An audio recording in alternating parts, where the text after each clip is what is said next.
ওই যে দুষ্টগণ যে চোর রাজ বলে দিচ্ছিলেন তার মন্ত্রটাকে দ্বিখণ্ডিত করে দিলেন। সঙ্গে সঙ্গে মাতা কালী যত ডাকিনী শাকিনী ছিল তারা উদ্ভূত হয়ে ওই তাদের মন্ত্র নিয়ে তাদের রক্ত নিয়ে উল্লাস করছে, আনন্দ করছে যে তোমাদের এত স্পর্ধা আমার প্রভুর ভক্তকে আমার সম্মুখে বলি দিতে এসেছে, তাই না? তোমাদের এত স্পর্ধা কে দিয়েছে? গোবিন্দ ভক্ত আমার প্রণম্য ভগবান ভক্তকে তোমরা আমার সম্মুখে বলি দিতে পারবে না। তাদেরকে হত্যা করে দিলেন। ভরত পরম আনন্দে গোবিন্দের গুণকীর্তন করতে লাগলেন, পরম আনন্দে ভগবানের গুণকীর্তন করতে লাগলেন। অনন্তর একদা সিন্ধু সৌবীরাধিপতি রাজা রঘুগণ শিবিকা আহরণে গমনকালে পথিমধ্যে তাহাদের একটা বাহকের প্রয়োজন। রাজা রঘুগণ যাচ্ছেন, কিন্তু একটা বাহক, কারণ ওই একটা বাহক যদি কম পড়ে যায়, এখন তার পালকি সময়টা নেই। আগে সমস্ত কার্য পালকি মাধ্যমে হতো, বিবাহ হতো, আর নানান রকম বাহকের কাজ করতো পালকি, এবং অনেক পালোয়ান ছিল, তারা চারপাশে ধরে রাখতো, এবং একটা ছন্দ ছিল। ওগুলো আমাদের বলা ছাড়া আমরা দর্শন করি নাই, এই আনন্দটা আমরা পাইব না। বললেন একজন বাহক কম রয়েছে, কাকে খুঁজবে? দেখে সুন্দর নাদুস নদুস চেহারা অধিকারী ভরত বসে আছেন পথিমধ্যে। দৈবক্রমে ভরতকে প্রাপ্ত হলেন। ভরত অন্যান্য ভক্তের সহিত রাজার শিবিকা বহনের কাজে নিযুক্ত হয়ে গেল। ঠিক আছে, আমি যদি রাজার একটু সেবা করতে পারি তাহলে আমার জীবন ধন্য হবে। কিন্তু ভরত কোনদিন তো পালকি বাহকের কাজ করে নাই। অন্যান্যরা তালে তালে চলছেন, কিন্তু ভরত তাল দিয়ে তালে পা দিচ্ছেন। কেন দিচ্ছেন জানেন? তালে তালে দিলে দিতে পারে, কিন্তু দেখছেন আমার পদভারে আমার সম্মুখে কোনো পিপীলিকা পদদলিত হয়ে যদি প্রাণ ত্যাগ করে তাহলে আমার অপরাধ হয়ে যাবে। ফাঁকে ফাঁকে পা দিচ্ছেন, এই জন্য ওই পালকিটা দোদুল্যমান। রাজা তিরস্কার করিতেছে, বলছে কি ব্যাপার, তোমাদের এরকম কার্য কেন হইতেছে? অন্য বাহকগণ বললেন, মহারাজ নব নিযুক্ত বাহকের জন্য শিবিকার অসমতা হইতেছে। তখন রাজা ভরতকে শ্লেষ করিয়া বলিলেন, অহির তুমি কি শ্রান্ত? তুমি তো স্থূল নও, বিড়াঙ্গ নও, তবে কি তুমি জরাগ্রস্ত? কিছুক্ষণ পর শিবিকা পুনরায় বিষম হইলে রাজা কিঞ্চিৎ রুষ্ট হইয়া বলিলেন, আরে তুমি কি জীবন মৃত? তোমার কি জীবিত থাকতেও তুমি মরে গেছো নাকি? দেখতেছি তুমি উপযুক্ত দণ্ড না পাইলে তুমি প্রকৃতিস্থ হইবে না, তোমার সমস্ত শাস্তি দিচ্ছি। তারা সামান্য একটা পালকি বহন করতে পারো না? সুন্দর খেয়ে দেহটাকে কত সুন্দর করেছে, কোনো কথা বলছে না ভরত। এত তিরস্কার করছে, এত নিন্দা করছে, কিন্তু কোনো কথা নয়। বলছে কিংবা তখন জড় রূপী ভরত এই কথা শুনিয়া তখন রাজাকে সম্বোধন করিয়া একটু মুখ খুললে, রাজন তুমি কি কাহাকে ভার বলিতেছ? ভরত রাজা আর জড়বাদ থাকলেন না। কেই বা ভার বহনে শ্রান্ত হয়? স্থূলতাদি কাহার গুণ বা দোষ? জড়াই বা কি? জীবন মৃত বা কাহার হয়? দণ্ড কে দেয়, কে পায়? রাজা রঘুগণ ভারবাহীর মুখে এই প্রশ্ন শুনিয়া বিস্ময়ান্বিত হইয়া তরায় শিবিকা হইতে অবতরণ করলেন। বলছেন, কেমন জ্ঞানের কথা, এমন আধ্যাত্মিক কথা, এমন পারমার্থিক কথা যে এই শিবিকাহিকা আমি একটু দর্শন করতে চাই। সমস্ত সেই শিবিকা বাহকের পাদুকুলে মস্তক রাখিয়া বলিলেন, মহাত্মন আপনি কে? শীঘ্র আমাকে বলুন। কর্ম হইতে শ্রম হয়, বস্তুর ভার আছে, দেহর স্থূলতা আছে, ব্যবহারিক জগতে ইহাই দেখিতে পাই, তবে এ সকল কেন মিথ্যা হইব? আপনি কৃপা করে আপনার পরিচয় দিন। ওই রাজা রঘুগণ ভরতের চরণে ভুলম্বিত হয়ে তার কাছে আসল স্বরূপ জিজ্ঞাসা করছে। আপনি কৃপা করে আমার জ্ঞান চক্ষুর উন্মোচন করে দিয়েছেন। এই জগতে শাসন করতে একমাত্র আমারই আদি গোবিন্দ। এই স্থূল আর এই ক্ষীণকায় সবই ভগবানের ইচ্ছায় জগৎ পরিচালিত হয়ে যায়। আপনি শাসন করবার কে? আপনাকে যিনি শাসন করছেন, আপনাকে যিনি পরিচালনা করছেন, হে মহারাজ, আপনি যাঁর বড়ৌলতে যাকে হৃদয়ে ধারণ করে এই মহান রাজ্য পরিচালনা করছেন, ওই অনাদিরাদি গোবিন্দ যদি আপনার এই হৃদয় মন্দির থেকে পালিয়ে যায়, তাহলে এই জগতে আপনার বিন্দু মাত্র করবার কিছুই থাকে না। যতক্ষণ ভগবান আপনার হৃদয়ের মধ্যে আছে, ততক্ষণ আপনার এই কর্তৃত্ব, আপনি রাজা। যতক্ষণ ভগবান না থাকে, তখন আপনি একটা মৃত দেহ পড়ে থাকবেন এই ধারাটাকে। রাজা পরিণত হয়ে গেলেন। এটি মহান পাদরাগ অভিষেক্তম। রাজা বেদবাক্য বিদ্যা বিলসিত, তাহাতে হিংসা রাগ আদি শূন্য তত্ত্ববাদ প্রকাশ পায় না। বেদ অভ্যাস বা বৈদিক ক্রিয়া, সূর্য অগ্নাদির উপাসনা করিলে পরোপকার ইত্যাদি দ্বারা বাসুদেবকে লাভ করা দ্রোহ। ভগবানকে লাভ করতে গেলে একমাত্র মহতের পদধূলি বিনা, মহৎ পাদরদ অভিষেকম, তিনি দুষ্প্রাপ্য। ভগবানকে তখনই পাওয়া যাবে যখন আপনি মহতের কৃপা লাভ করতে পারবেন। মহৎ কৃপা বিনা কোনো কার্য সিদ্ধি নাই। কৃষ্ণ ভক্তি দূরে রহু, সংসার নাহি হয়। আপনি ভগবান পেতে এসেছেন। ধ্রুব কি ভগবানের কাছে যেতে পারলো? ভগবানকে যত আরাধনা করুক ধ্রুব, ভগবানকে বুকে টেনে নিতে পেরেছেন? বলছেন মহতের কৃপা আগে প্রাপ্তি হবে, তারপর তুমি আমার কৃপা পাবে। ভক্তের চরণ ধরে মস্তকে ধারণ করো। আমি পূর্ব এক জন্মে ভরত নামে রাজা ছিলাম। সংসার নিবৃত হইয়া অরণ্যে আশ্রয় লইয়া সতত হরির আরাধনা করিতাম। দৈব বসে এক মৃগ শিশুকে আসক্ত হইয়া মৃগত্ব প্রাপ্ত হয়ে যায়। পুনরায় দ্বিতীয় দেহ লাভ করিয়াছি।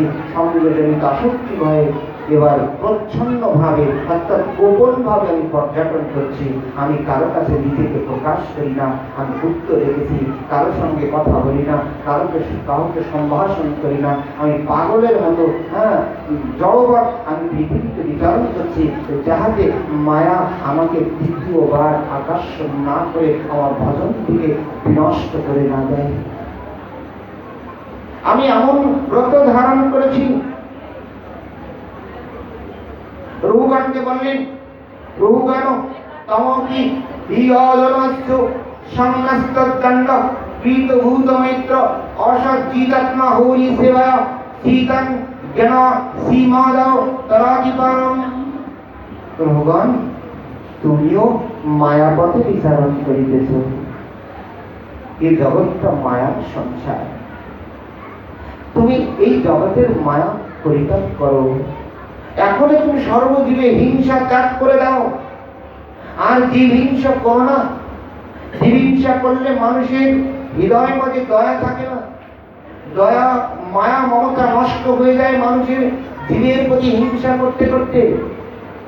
সকল প্রাণীর সহিত মিত্রতা করো, বিষয় অনাসক্ত হইয়া জ্ঞানরূপ তীক্ষ্ণ অসীতারা সকল বন্ধন ছিন্ন করিয়া এই ভব অত নির্তীর্ণ হইয়া যাও। প্রভুগণ বলিলেন, নমো মহাদব্যয়স্ত নমো, নমো শিশুভ্য নমো, যুগভ্য নমো প্রভু। এই ব্রাহ্মণ কাম বাধিতলিঙ্গাচরন্ত এ ভাশিবমস্তয়ং। প্রভুগণ রাজা চিত্ত উন্মোচন হয়ে গেল, প্রণাম করছেন। মহাদেবগণকে নমস্কার। মহান কৃপা বিনা কোনো কার্য সাধন হবে না। মহান ব্যক্তিগণের চরণে প্রণাম করলেন, শিশুগণকে নমস্কার করলেন, বালক যুবকগণকে নমস্কার। যে ব্রাহ্মণগণ অবরুদ্ধে পৃথিবীতে বিচরণ করেন তাহাদিগকে নমস্কার। তাহাদের অনুগ্রহে সকল রাজগণের কল্যাণ হোক। প্রভুগণ পরম তত্ত্ব জ্ঞান লাভ করিয়া তৎক্ষণাৎ দেহে আত্মবুদ্ধি পরিত্যাগ করিলেন।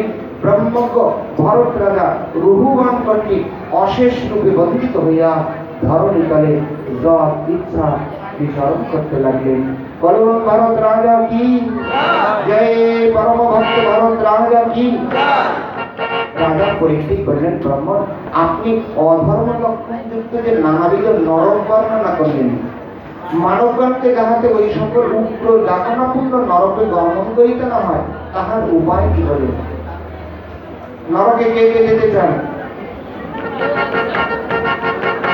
নরকে কে কে যেতে চান? হাত তুলে দাও। বাবা, এইরকম মনের ইচ্ছা সবাই থাকে যাবে। যাক, আমি যাব। বলছেন যাতনাপূর্ণ নরকে কেউ যেতে চায় না। কুন্তী মায়ের মতো কজন হবে? যাতনাটাকে কে মেনে নিবে? কেউ চায় না। দুঃখটাকে কেউ বরণ করতে চায় না। রাজা পরীক্ষিত করলেন, প্রভু আপনি বলুন কি করে এই নরক যন্ত্রণা থেকে মুক্তি পাওয়া যায়? রাজা বললেন, মানুষ দিবস হইয়া পুনঃ পুনঃ পাপ কর্ম করে, সুতরাং প্রায়শ্চিত্ত ত কুঞ্জর শৌচবধ। কুঞ্জর শৌচবধ মানে কারণ পাপ করলেন, পাপ করলাম, ব্রাহ্মণ ডেকে মস্তক মণ্ডন করে মন্ত্র বেদ মন্ত্র উচ্চারণ করে পাপ খনন করে দিলেন। তারপর একটা বাঁশ বেনু বৃক্ষ, বেনু বন ধ্বংস করতে হবে, আগুন লাগিয়ে দিলাম। দেখা গেল মুহূর্তের ভিতরে ওই বেনু ঝাড় পুড়ে ছাই হয়ে গেল। তারপর সময় হলে তো ওই তলে যে মূল রয়েছে, ওই মূল থেকে আবার বেনু বৃক্ষের জন্ম হয়। প্রায়শ্চিত্ত করলাম, প্রায়শ্চিত্ত সব বিনষ্ট হয়ে গেল, পুনরায় আবার পাপ করবার প্রবৃত্তিতে নষ্ট হয় নাই। কুঞ্জর শৌচবধ অর্থাৎ হস্তি স্নানের ন্যায় নিরর্থক। হস্তি দেখো ঘন্টার পর ঘন্টা জলে স্নান করে যেই তীরে আসে, সব ধুলাবালি আমার সর্বাঙ্গে মেটে গেছে। ওরে বেটা, এতক্ষণ স্নান করলি কি জন্য? এই ধুলা মাখবি বলে নাকি পাউডার? বললেন হস্তি স্নানের ন্যায় নিরর্থক প্রায়শ্চিত্ত। আমাদের ধর্মটা কিন্তু গুপ্ত অবস্থায় আছে। ভাগবত ধর্ম এটা কিন্তু প্রকাশ এখনো পরিপূর্ণ হয় না, হচ্ছে। অনেক মানুষ উপলব্ধি করতে পারছে না এদের জন্য কত মহামূল্যবান সম্পদ রয়েছে পৃথিবীতে, যে আমাদের আত্মিক কল্যাণ করতে পারে। সেটা গুপ্ত অবস্থায় গুপ্ত ধন রূপে এখনো পর্যন্ত মানুষের কাছে বিরাজ করছেন, কিন্তু ওটা যখন জানবে, বুঝতে পারবে, আমি তো এত বড় ধনী তো আগে উপলব্ধি করতে পারি নাই, কলির মানুষ ধন্য হয়ে গেছে, এটা আমি তো আগে উপলব্ধি করতে পারি নাই। এই ভাগবত জ্ঞান আলোক এখনো পর্যন্ত অন্ধকার নিমজ্জিত হয়ে আছে। এই ভাগবত জ্ঞান যখন লাভ করতে পারবো, তখনই আমাদের চরম পরম কল্যাণ সাধন হবে। প্রায়শ্চিত্ত কর্মকাণ্ড কেবল বিষয়ের ভাণ্ড অমৃত বলিয়া যে বা খায়, নানা যদি ভ্রমণ করি, পদার্থ বক্ষণ করি, নানা যদি ভ্রমণ করি, তার জীবন অধঃপাতে যায়। কর্মের দ্বারা কখনো কর্মের বন্ধন ছিন্ন হয় না। হবে চিত্রকেতুর আঘাত 1 কোটি স্ত্রী সন্তান নেই, বলছে আমার একটা সন্তান দিন তো, আমার একটা সন্তান দিন, আমার দুঃখ চলে যাবে। দুঃখ গেল। আত্মদেব, আমরা ভাগবত মহাত্মে আলোচনা করি যে আত্মদেব বলছে আমি একটা ফল কিনে আনলেও ফলটা পচে যায়। একটা ফলবান বৃক্ষ যদি রোপণ করি সেখানে ফল ধরে না। একটা গাভী আমি পালন করছি, প্রতিপালন করছি, জীবনে এই গাভী কোনোদিন বাচ্চা দেয় না। আমার দুঃখ বোঝেন সাধু বাবা, আমার একটা সন্তান দিন। সাধু এসেছে, তাকে একটু ধর্মতত্ত্ব জ্ঞান উপদেশ দিবে, বলছে আমি সন্তান চাই। সুখী হতে পেরেছি? কর্মের দ্বারা কখনো কর্মের বন্ধন ছিন্ন হয় না। প্রায়শ্চিত্তের দ্বারা কখনো পাপ নষ্ট হয়, আবার সে পাপ করার প্রবৃত্তি নষ্ট হয় না, আসক্তি নষ্ট হয় না। কেবলাবক্তা বাসুদেব পরায়ণ অবন্ধন্তি কৃষ্ণেন নিহারমিব ভাস্কর ন ততহি উভানুরাজন্তি তপোনিধি যথা কৃষ্ণার্পিত প্রাণতৎপুরুষঃ শিব। বাসুদেব পরায়ণ কোন কোন ভক্ত কেবল ভক্তি দ্বারা সমস্ত পাপ বিনাশ করতে পারেন। একমাত্র বাসুদেব পরাগতি, বাসুদেব পরম ব্রহ্ম, বাসুদেব পরামুক্তি।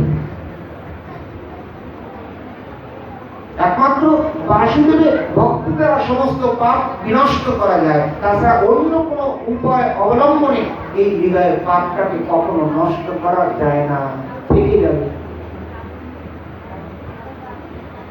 সূর্য কি করে? নেহারকে, শিশিরকে নষ্ট করে দেয়। কৃষ্ণে মন প্রাণ সমর্পণ পূর্বক সেবা দ্বারা যেমন পবিত্র হওয়া যায়, বলছে তপস্যা প্রায়শ্চিত্তের দ্বারা তার মনটা তত পবিত্র হয় না। একমাত্র বলি গুণকীর্তনে যতটা নিজের মনকে পবিত্র করে তুলতে পারি আমরা, অন্য বস্তুতে কখনো এই মন পবিত্র হয় না। বলুন শ্রীমদ ভাগবত মহাপুরাণ কি জয়, জয় ভক্তি ধর্ম কি জয়। যাহারা ভগবান শ্রীকৃষ্ণের পাদারবিন্দ মন সম্পূর্ণ নিবিষ্ট করেন, তাহারা জম বা তাহার অনুচর বর্গকে স্বপ্নেও দেখেন না,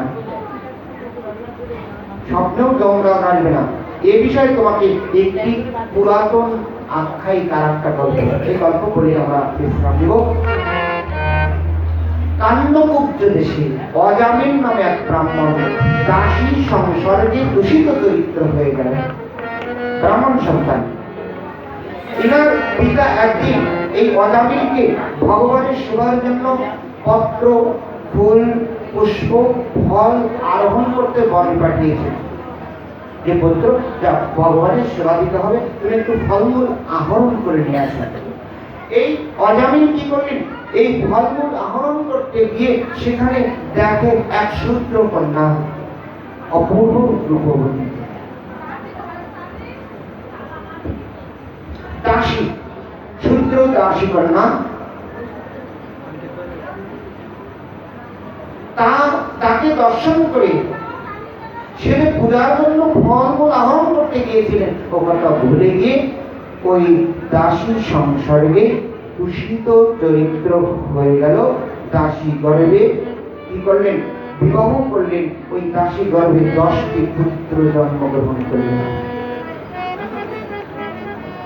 হয়ে গেল।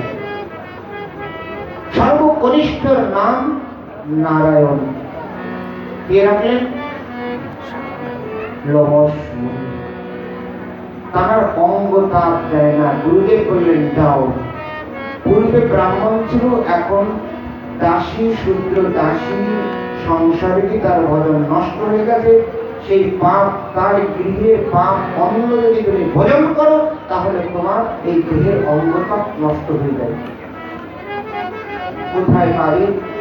খুঁজতে খুঁজতে অজামিলের সন্ধান পেলে ব্রাহ্মণ সন্তান হয়েও আজ দাসী সংসারে তার ভজন ভ্রষ্ট হয়ে আজ পাপ কর্ম করে জীবন জীবিকা নির্বাহ করছেন।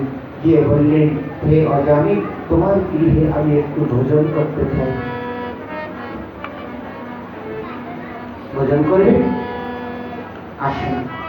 বলছেন, আমরা রন্ধন করি না, আমি রন্ধন করে দেব, তোমরা সুন্দর করে জায়গাটা পরিষ্কার করে দাও, আমার রন্ধনের দ্রব্যগুলো এনে দাও, আমি নিজে রন্ধন করে ভগবানকে নিবেদন করে আমি সেটা গ্রহণ করে চলে যাব।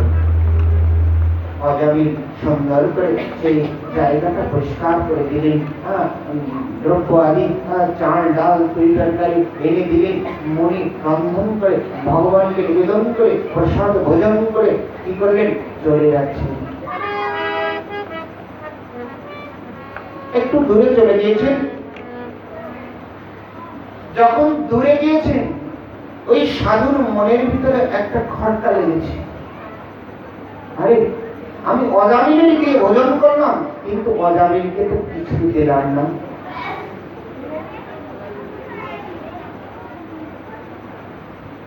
মহান্তির স্বভাবিকারিতে পামো, কার্য সিদ্ধি নাই তবু জানতার ঘর। ভাগবত বলেন, মহাদবী চলনং নীলং গৃহীণং দীনচেতসাম নিঃশেষায় ভগবান। সাধুর স্বভাব গৃহস্থের টাকা পয়সা হরণ করে নেওয়া নয়, সাধুর স্বভাব গৃহস্থের গৃহে ভোজন বিলাসী হয়ে বিদায় নেওয়া নয়, সাধুর স্বভাব গৃহস্থের ক্ষতি করা নয়। কোন কার্য সিদ্ধি না থাকলেও সাধু কোথায় গমন করেন? কোন সন্ন্যাসী গিয়ে সাধুর গমন হয় না, কোন দেবালয়ে সাধুর গমন হয় না, কোন ব্রহ্মচারী গিয়ে সাধুর গমন গ্রহণ করেন না, কোন বানপ্রস্থির গিয়ে সাধু গমন করেন না। বলেন, দীন চিত্ত স্বভাব সম্পন্ন গৃহস্থের গৃহে সাধুর গমন ঘটে। কার গৃহে সাধু যায়? অট্টালিকা থাকলেও সাধু যায় না। বলছেন, যার চিত্তটা দীন চিত্তটা সারা জনম ওই গৃহস্থ ভগবত আরাধনা করে চোখের জল ফেলে ফেলে সমগ্র ভক্তিটা গোবিন্দের চরণে বিসর্জন দিয়েছে, ভগবত দর্শন পেয়ে গেছে, তবুও ভগবত মন্দিরে গিয়ে গোবিন্দের চরণে গিয়ে দুই নয়ন দিয়ে অশ্রু ফেলে ফেলে কেঁদে কেঁদে বলে, হা গোবিন্দ, এই জীবনে আমার কিছুই করা হলো না, এই জীবনে আমি তোমার সেবা করতে পারলাম না, আমার এই জন্মটা বৃথা হয়ে গেল, প্রভু কৃপা করুন যেন জন্ম জন্ম আপনার চরণের সেবা অধিকার প্রাপ্তি হয়ে বাকি জীবনটা কাটিয়ে দিতে পারি। দীন চিত্ত সাক্ষাৎ ভগবান দর্শন হয়ে গেছে, তবুও ভগবানের চরণে গিয়ে কাঁদছেন, আমার এই জীবনে তো কিছু করা হলো না ভগবান, পরবর্তীতে যে জন্ম পাই না কেন তুমি আমাকে একটু করুণা করো, ওই জন্ম যেন তোমার চরণকে আরাধনা করে তৃপ্তি লাভ করতে পারি। কত দীনতা দৈন্যতা! সাধু এমন দীন বৎসল গৃহস্থের গৃহেই গমন করে, অন্য কারো দেহ অভিমানী ব্যক্তির গৃহে সাধুর কখনো গমনাগমন ঘটে না। অজামিল গৃহ থেকে যখন ফিরে যাচ্ছেন, তখন সাধুর মনে পড়ে গেল যে অজামিলকে আমাকে কিছু দিতে হবে। আবার ফিরে আসলেন, ফিরে এসে বললেন, অজামিল, তোমার আরেকটি পুত্র সন্তান হবে। সাধুর দর্শন কিন্তু সুতীক্ষ্ণ। তোমার আরেকটা পুত্র সন্তান হবে, কিন্তু আমার অনুরোধ, তুমি তোমার ওই পুত্রের নাম রাখবে নারায়ণ। সাধু জানে সব থেকে ছোট সন্তানের প্রতি আসক্তিটা জন্মায় বেশি। অজামিল ওই নারায়ণের প্রতি এত আসক্ত, বলছেন চর্বিত চরবন খাওয়ায়, অর্থাৎ নিজে চরবন করে জিহ্বা দিয়ে জিহ্বায় আহার দেয়।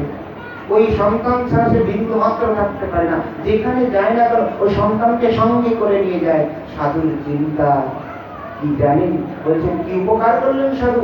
সাধু তো 10টা টাকা দিয়ে দিতে পারতেন, কিছু সাহায্য করে দিতে পারতেন, আমি এত টাকা খরচা করলাম, কিছু প্রণামী দিয়ে দিতে পারতেন, আমার একটু সংসারে শান্তি হতো। বলতেন সাধু উপকারটা কি করলেন আমার জন্য?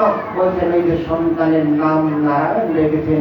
সাধুর চিন্তা দর্শন যদি এই মৃত্যুর সময় এই অজামিল এই নারায়ণ নিজের সন্তানের প্রতি আসক্ত হয়ে যদি একটু নারায়ণ নারায়ণ বলে ডাকতে পারে, তাহলে একদিন বৈকুণ্ঠ লোক প্রাপ্তি হয়ে যাবে। অর্থাৎ অজামিলের মুক্তির পথটা সাধু দিয়ে গেলেন। যে অজামিল কি করে সংসার থেকে মুক্তি হবে, একটু সাধুর সেবা দিয়েছিল বলে। অজামিল কি করলেন?